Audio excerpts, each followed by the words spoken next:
Consultou o seu processo na internet e viu a expressão suspenso e não sabe o que isso significa? O vídeo de hoje é para você, pois hoje nós vamos explicar o que significa essa suspensão do processo. Se essa é a sua primeira vez aqui no nosso canal do YouTube, seja muito bem-vindo. Considere já se inscrever, deixar o seu curtir e também compartilhar esse vídeo para que essa informação chegue em outras pessoas. Se você ainda não me conhece, o meu nome é Yasmin Lima, eu faço parte da equipe da Duarte Moral Advogados. Nós estamos nas redes sociais, tanto no Instagram quanto no Facebook, Duarte Moral ADV, e também temos o nosso site, onde você pode encontrar mais informações sobre as nossas áreas de atuação e também o nosso contato, duartemoral.com. Lembrando que todas essas informações sempre ficam aqui embaixo, no box de descrição de todos os nossos vídeos, então, na dúvida, pode subir um pouquinho a tela do seu celular e clicar no link aqui que vão ter todas as informações. Mas vamos para o tema do vídeo de hoje. Quando um processo está acontecendo, creio que as pessoas têm a expectativa de que tudo aconteça de uma forma mais rápida, o problema seja resolvido da forma mais rápida possível. E ao se deparar com essa expressão, aquela marquinha suspenso no processo que você está acompanhando, já dá aquele frio no coração, né? Meu Deus, o que será que aconteceu? Bom, a gente vai estar tratando aqui no vídeo sobre o que é essa expressão dentro dos processos da área civil. Possa ser que dentro da área criminal tenham outros desdobramentos, tenha outras explicações.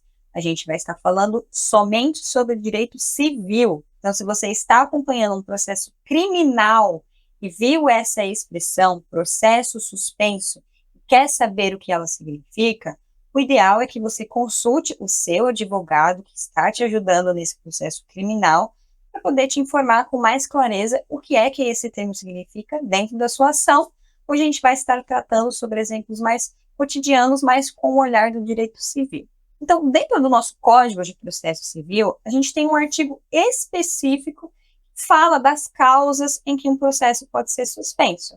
Esse é o artigo 319. Então, se você consultar o artigo 319 do Código de Processo Civil, você vai ver lá que tem várias hipóteses em que um processo ele pode ser suspenso. Eu vou comentar algumas aqui que são as mais rotineiras de acontecer. A primeira delas é quando ocorre a morte ou a perda da capacidade de uma das partes de um processo. Quando a gente está falando de uma ação, a gente obrigatoriamente precisa que, no mínimo, existam duas pessoas dentro dessa relação. A parte autora, o requerente que deu entrada nesse processo, que está pedindo alguma coisa, quer ali a concessão de algum direito, e a parte réu, requerido, que está respondendo a esse processo. Não é uma situação incomum de acontecer. Imagina que você está processando o seu vizinho por conta de um problema ali de convivência, algum problema de cotidiano entre vocês, e acontece no seu vizinho vir a falecer. Então, o processo ele vai ficar sem uma das partes. Não tem como ele continuar sozinho, só com você. Então, o processo ele vai ficar suspenso por um período até que os possíveis herdeiros, os dependentes desse vizinho, entrem nesse processo e está regularizando essa questão. Por exemplo, imagina que você está cobrando o valor de uma pessoa. Aquela pessoa está em dívida com você. Só que acontece que ela falece. E não tem como você continuar cobrando dela, motivos óbvios, ela faleceu. Então, para que você consiga receber esse valor que você está pedindo dentro desse processo, vai ser necessário, por exemplo, acionar o espólio, ou seja, os bens que aquela pessoa deixou, chamar os herdeiros, para que assim você consiga dar continuidade na sua ação, continuar recebendo, na tentativa de receber esses valores que você está pedindo. Uma outra situação que envolve a perda da capacidade, mesmo exemplo, tanto o autor quanto o réu, o requerente, o requerido, sofreram um acidente grave, a pessoa ficou em estado de coma. Não tem como continuar a ação se uma dessas partes ela perdeu essa capacidade. Então o processo ele fica suspenso, ou seja, não vão ter novos desdobramentos, não vai ter continuidade, ele vai ficar parado naquele momento exato. E só vai ter novos andamentos quando essa situação ela for reorganizada. Uma outra hipótese em que pode ocorrer a suspensão do processo é quando acontece o chamado incidente de resolução de demandas repetitivas. Calma, eu sei que o nome é grande, pode assustar, mas também é algo simples de compreender. Imagina que tem um tema que está no Brasil muito polêmico.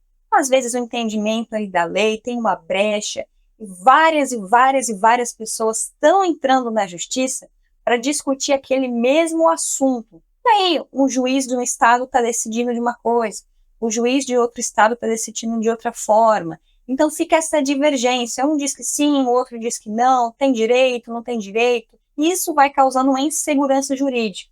Isso a gente está falando daquelas ações que são realmente milhares. O Brasil inteiro está dando entrada nesses processos para discutir um tema. Pode ser, por exemplo, uma questão envolvendo plano de saúde, falência de uma empresa, a concessão de algum benefício de previdência.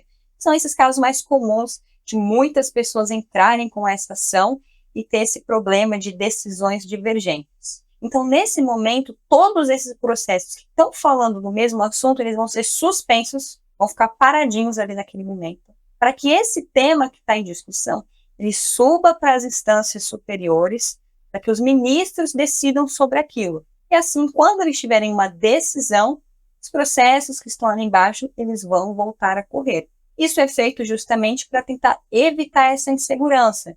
Às vezes eu dei entrada no processo para discutir a mesma coisa que você, e o meu processo foi dado como indeferido, eu não consegui esse direito, mas você conseguiu. Mas a gente está falando ali do mesmo assunto, então por que está acontecendo essa diferença? Então por isso que acontece às vezes essa suspensão de todos os processos, que os ministros decidam, depois os processos de baixo voltem a acontecer normalmente.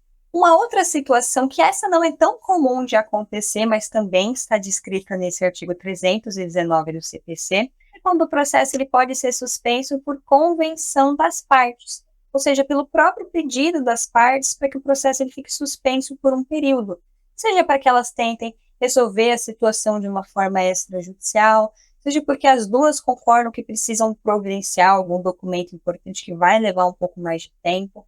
Então, as partes também podem solicitar essa suspensão do processo. Lembrando que esses são apenas alguns exemplos. Dentro dos casos práticos, quando a gente está falando de uma ação judicial, cada processo é único. Então, cada processo pode ter variações, andamentos diferentes.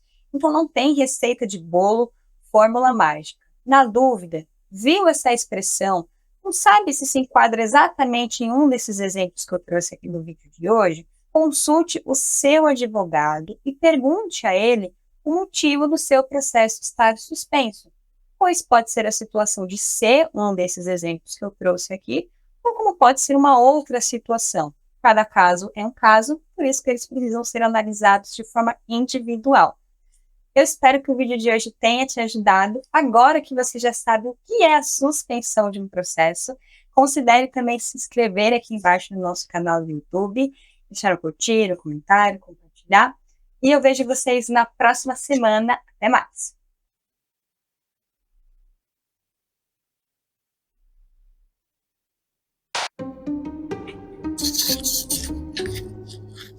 Água choca.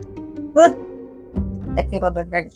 Eu, inclusive, já tenho um vídeo mais ou menos desses 2 anos atrás, só que nesse vídeo eu falo de suspensão, arquivamento provisório e arquivamento definitivo. Eu falo dos 3. Então, 2 anos também, né, pô? Meu cabelo até já cresceu, mas né? Me sinto um vereadora com essa coisa. Vamos lá. É resoluções? Resolução. Eu falei certo, agora eu vou refalar e vou falar errado. E aí, todas aquelas dicas, eu gosto de falar, e aí? Vou falar tudo de novo. Aí, parece que eu vou falando com os meus amigos. E aí? Linguagem jurídica? Vamos lá.